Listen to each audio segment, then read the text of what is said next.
Ibu dan Bapak yang saya hormati, pada laporan ini saya ingin menyampaikan juga ya paparan singkat lah ya mengenai apa yang sudah kami lakukan di 2000 ya setelah 2023, 2024 dan nanti di 2025.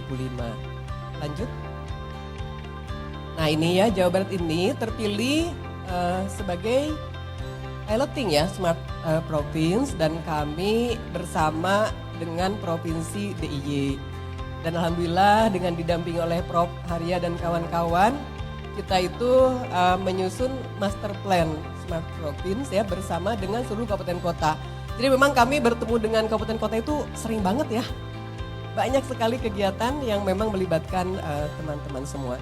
Jadi ini kami terpilih di akhir 2022 diumumkan, 2023 penandatanganan nota kesepakatannya, kemudian juga menyusun Smart Province dan di 2024 ini kita harus implementasi. Dan tentunya dokumennya sudah diserahkan juga ke Pak PJ Gub, juga ke Kepala Bapeda untuk jadikan acuan penyusunan RPJMN. Ya. Lanjut.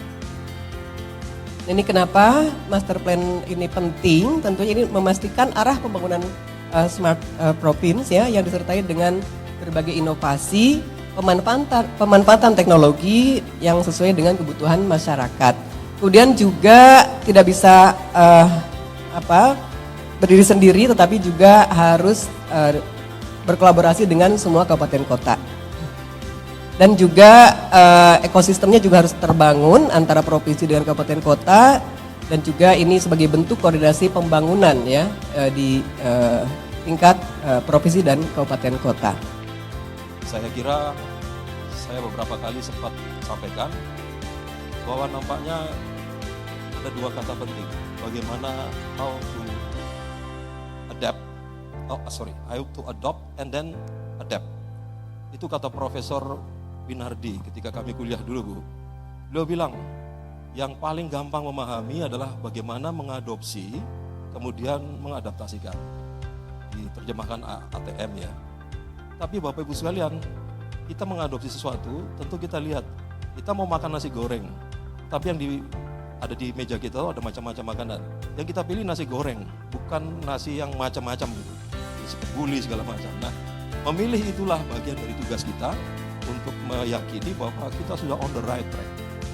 Jadi hari ini nampaknya saya sangat berharap dari pemerintah Provinsi Jawa Barat, mudah-mudahan bidang komunikasi, informatika, statistik dan persadian bisa menghasilkan satu kata yang sama, karena mitra-mitra dari Kominfo ini, yang komnya hadir di sini dari KPID, kemudian dari KI, ini adalah mitra yang juga perlu dirangkul.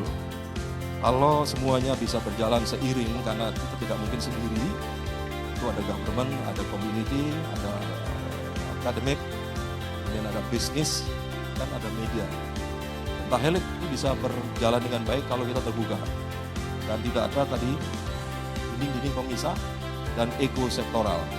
Mudah-mudahan keinginan untuk ada orkestrasi bisa seirama untuk tujuan kita bersama, khususnya simplifikasi dalam layanan aduan dan integrasi bisa terlaksana dengan baik. Saya kira Bapak Ibu sekalian cukup panjang, tapi nanti para narasumber akan menyampaikan yang lebih jelas lagi. Berharap betul kehadiran Bapak Ibu sekalian di hotel yang sangat dekat dengan exit tol Pak Teten. Saya tadinya mau cari Google Map di mana ini ya. Begitu mau keluar saya bilang sopir, Pak itu hotelnya tuh Pak, tulisan Viris Pak ya, namanya Viris ya. Bacanya Viris apa Veris? Atau miris Pak? Karena di sana ada Fitra Pak ya.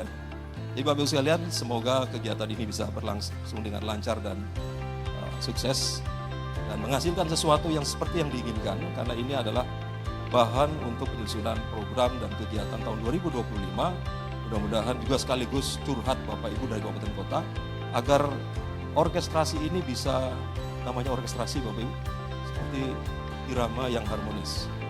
Seorang konduktor yang baik, dia tahu bahwa pemain trompet sebelah kanan sana suaranya kurang tepat. Pemain perkusi yang ada sebelah kiri juga kayaknya terlalu keras. Ketika orkestrasi dipimpin oleh Dinas Kominfo Provinsi berlangsung dengan baik, Saya yakin semuanya akan juga sesuai dengan keinginan kita bersama. Kita maju bersama untuk Jawa Barat yang baik. Akhirnya atas nama Bapak PJ Gubernur dan seraya mengucap Bismillahirrahmanirrahim, kegiatan Forum Perangkat Daerah dan Kabupaten Kota se-Jawa Barat bidang komunikasi, informatika, statistik dan persandian tahun 2024 dengan resmi saya nyatakan dibuka. Semoga Allah memberkahi kita semua dan kegiatan ini lancar dari awal hingga akhir. Mohon maaf apabila ada hal yang kurang berkenan. Billahi taufiq wal hidayah. Assalamualaikum warahmatullahi wabarakatuh. Dari informasi saja bahwa saat ini saya juga sedang bersama teman-teman di Kominfo itu sedang menyusun mekanisme untuk evaluasi Smart Province gitu. Jadi kalau yang lalu-lalu itu Smart City sudah rutin dilakukan, Smart Province baru tahun ini dan kami sedang menyusun instrumennya. Nanti siang pun saya rapat dengan teman-teman di kementerian untuk hal tersebut begitu ya. Nah, memang secara evaluasi yang ditanyakan salah satunya adalah orkestrasi gitu, keselarasan. Tapi kalau saya melihatnya jangan pikirkan tentang masalah evaluasi atau pokoknya yang penting dampaknya ya, manfaat realnya, bagaimana realisasinya ya di Jabar ini. Jadi jangan nanti fokus hanya menjelaskan secara administratif gitu, tapi kita betul-betul harus melihat bahwa hanya dengan orkestrasi di tingkat provinsi dengan kabupaten kota lah Smart Province ini bisa berjalan. Dan hanya dengan orkestrasi ibu dan bapak yang mungkin selama ini di tingkat kabupaten kota itu merasa sulit menjalankan rencana pembangunan Smart City-nya, dengan keterlibatan provinsi mudah-mudahan bisa menjadi lebih mudah. Ya, karena akan ada dukungan, bantuan dari provinsi. Selama ini mungkin sibuk atau mikir sendiri solusinya seperti apa di tingkat kabupaten kota untuk merealisasikan Smart City-nya. Sekarang timbal balik, apa yang dilakukan Smart City di kabupaten kota bisa mendorong provinsi, demikian juga kalau ada kendala di kabupaten kota dengan adanya Smart Province, provinsi bisa turun secara lebih efektif. Ini insya Allah bisa membantu untuk implementasi Smart City maupun Smart Province dengan lebih cepat di Jabar, dan dengan demikian Jabar bisa menjadi betul-betul percontohan realisasi implementasi Smart Province di Indonesia.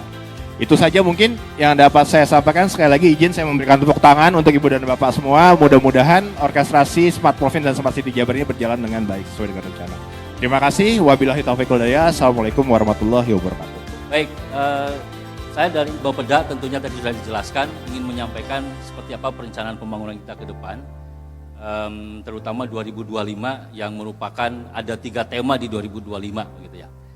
Lanjut, Bapak Ibu sekalian, saya ingin menegaskan kembali bahwa forum sebuah OPD seperti ini adalah sebuah tahapan yang perlu dilakukan begitu ya. Tidak hanya ya nomor 1 tentunya coba kita ambil hikmahnya adalah silaturahmi begitu ya.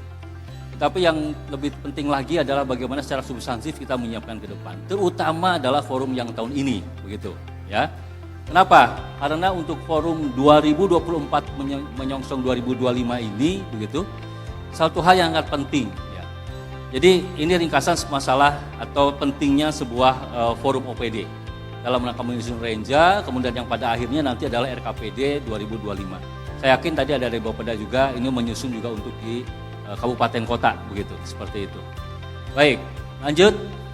Nah, ada 4 isu Bapak Ibu sekalian untuk yang 2025 ya. Yang pertama adalah 2025 yang saya bilang tadi ada 3 tema.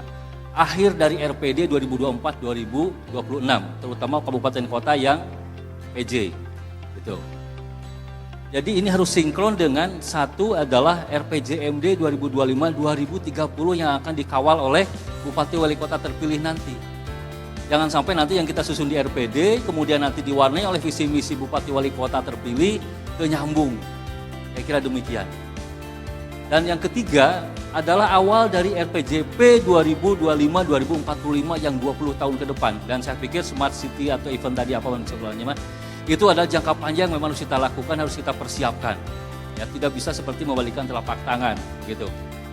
Nah itu, jadi RKPD 2025 ini atau tahun 2025 adalah menurut saya angka yang sangat atau tahun yang sangat monumental gitu ya. Presidennya bareng, gubernurnya bareng, bupati wali kotanya juga bareng, makanya itu beres atau tidak mencapai Indonesia Emas 2045. Karena pilkada dan pilpres serentak ini tujuannya adalah supaya kita sinkron, bergerak bersama bukan mulai dari nol kayak Pertamina, tapi bergerak bersama. Kita tidak lagi bergerak dari nol, tapi sudah dari posisi sekarang untuk mencapai yang lebih baik 2045. Ya. Saya akan lebih mengajak dan menantangnya di 20 tahun ke depan untuk Indonesia Emas, karena program yang tadi disampaikan oleh Pak Prof, menurut saya ya perlu bertahap begitu ya, seperti itu di antaranya, dan merupakan sesuatu fondasi yang perlu dilakukan di awal tahun 2025 begitu. Lanjut. Belum. Sorry. Masih di belakang. Ya, yang kedua adalah nakon itu gegerebegan gitu. Saya jadi milu goyang ini. Jadi ikut goyang. Liur jadi nama cara. Oke, Undang-Undang Nomor 1 2022 ya, tentang hubungan keuangan pusat dan daerah. Ini seperti apa dampaknya? Dan ini memberikan kesempatan dan dukungan untuk seluas-luasnya otonomi daerah. Sebetulnya, seperti apa nanti saya jelaskan. Yang ketiga adalah transisi tahun politik ya. Kemarin kita sudah memilih siapa wakil DPRD DPR RI, DPRD Provinsi, Kabupaten Kota, DPD dan lain sebagainya begitu ya. Nah ini yang akan dilantik di bulan Oktober Bapak Ibu sekalian. Posisi Oktober ini adalah masa-masa lagi genting-gentingnya membahas APBD 2025 dalam hal ini. Sehingga kita harus komunikasi politik, mau diselesaikan oleh DPRD lama atau DPRD baru. Nah, ini nanti peran PJ dan Sekda saya kira yang harus menyampaikan. Pasti menurut saya adalah DPRD lama. Itu baru mah nanti belum bikin perangkat dan segala macamnya lama lagi ya, seperti itu. Akan diselesaikan. Jadi DPRD lama akan menyelesaikan dua. Satu adalah APBD perubahan, yang kedua APBD 2025. Gitu.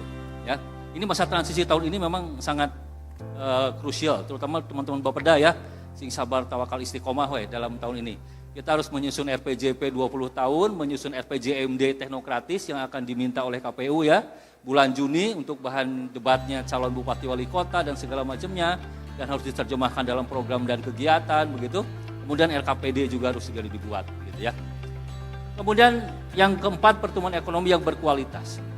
Artinya bahwa ekonomi kita memang sudah cukup baik, tetapi belum merata. Gini rasio kita masih tinggi, kemiskinan juga masih tinggi, pengangguran juga masih cukup tinggi, begitu ya. Ini PR kita. Nah, apalagi dengan digitalisasi ke depan, saya pikir ini menjadi tantangan. Apakah memang betul digitalisasi bisa menyelesaikan masalah itu?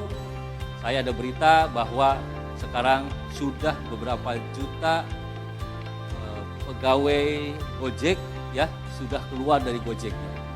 Karena yang tadinya pendapatannya 1 bulan bisa 5-6 juta, sekarang hanya 1 juta per bulannya. Artinya mereka ingin kembali lagi ke perkantoran. Ya. Ini ada data menyebutkan seperti itu. Artinya ya salah satu digitalisasi yang memang harus kita menjadi tantangan kita ke depan. Bagaimana pengangguran yang cukup banyak kan? Penduduk Jawa Barat di 2045 nanti yang sekarang 49 juta, nanti 2045 ada sekitar 56,8 juta. Akan terbagi 27 kabupaten kota.